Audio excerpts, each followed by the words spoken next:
We're just about to start the second gig on the European tour. How did last night go, Robert? Were you pleased with it? After about the first 3 minutes, I realised where we were and what we were doing, and it became... I was pleased with it, yeah. Yeah. I thought we might be a little shaky because we always so self-analytical that the first wrong note we go, oh. But it went really, really well. Yeah. Really well. We're all pretty pleased. Why did you start the tour in Europe? Was it a kind of lead-in to the American tour? I think it was the easiest way to become accustomed once again to crowds of people, you know. Last night was the first time that I'd stepped in front of 7,000, 8,000 people and said, good evening, you know. And I'd rather have done it nearer home than go over there and do it, you know. Yeah. Because the last time, well, I remember a gig that you did about 3-4 years ago at the Marquee, which I enjoyed very much. I mean, I know the sound wasn't that good that night, but the atmosphere was fantastic. And the venue was very small. Mm-hmm. And we've read stories over the last, couple of weeks of the riots to get tickets now for Led Zeppelin concerts. And obviously, with the demand, you're having to play enormous auditoriums. I mean, would you prefer really in many ways to go back to playing smaller gigs, or do you really go off on the bigger ones?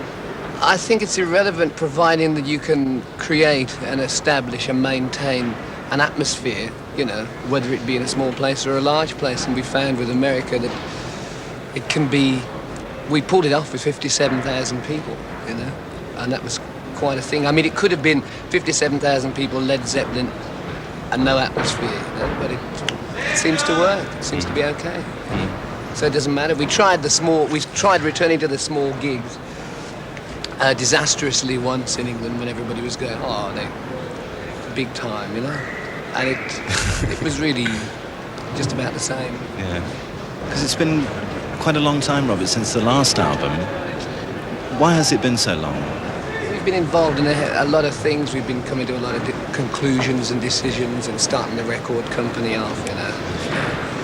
We got mixed up in quite a gargantuous film, you know, so all these things lead up to, you know, time is swallowed by every move, you know. Yeah. The film, because I've heard a lot about the film, that's the American tour film, presumably. Are we going to be able to see that fairly soon?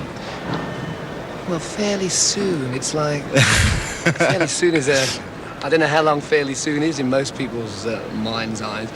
But I shouldn't think it'll be too long now. It's virtually finished, you know. I think I said that about 6 months ago, but this time it is virtually finished. What actually is it? Is it gigs? It's one gig at Madison Square Garden, interspersed by what we would consider to be representations of how we'd like ourselves to be seen or off stage, you know, one way or another. And there's a lot of sort of waffle that goes on around a gig included in it too. It's quite realistic for New York. Yeah. If anything is realistic in New York. Have you, between you, ever thought of doing individual albums? I mean, will Swan Song give you the opportunity of doing that? Well, no doubt it would if we felt that it would benefit either of us, any of us individually. But I don't think that I could possibly do it without playing with the other guys, you know. It's part of my charisma is, you know, is reliant on the other three, you know, and the same with everybody else, you know. We really get off on playing together. You know? That's the whole secret of... I couldn't really go away and play with anybody else, because if I wanted to play, who else would I need for a drummer but Bonzo, you know? And the same with Jimmy and Jonesy. I don't think it wouldn't be right. Just finally, Robert, at the end of the American tour, Led Zeppelin's long-term plans, are you going to do England after that? Well, I think it's about time that we did, you know. What we'd like to do, I think, is make it some kind of event, like when we did the Empire Pool.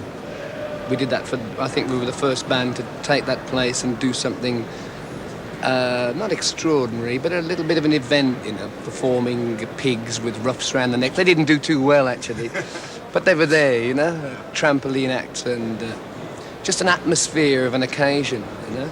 And if we can find, which I think possibly we can in early summer, find a suitable place to do something as entertaining on a large scale as that, you know, then I think we will. We tried Ali Pali, you know, about 2 years ago on a Christmas, and it wasn't disastrous. It sounded brilliant on stage, but the place just wasn't built for Zeppelin. You know, it was too cold, and the sound was, you know, you might as well have been playing in an empty hall for the sound that you got, you know. So really, we've got to find the right place, and then go to town on it in true style. Robert Plant, thanks very much indeed. Thank you.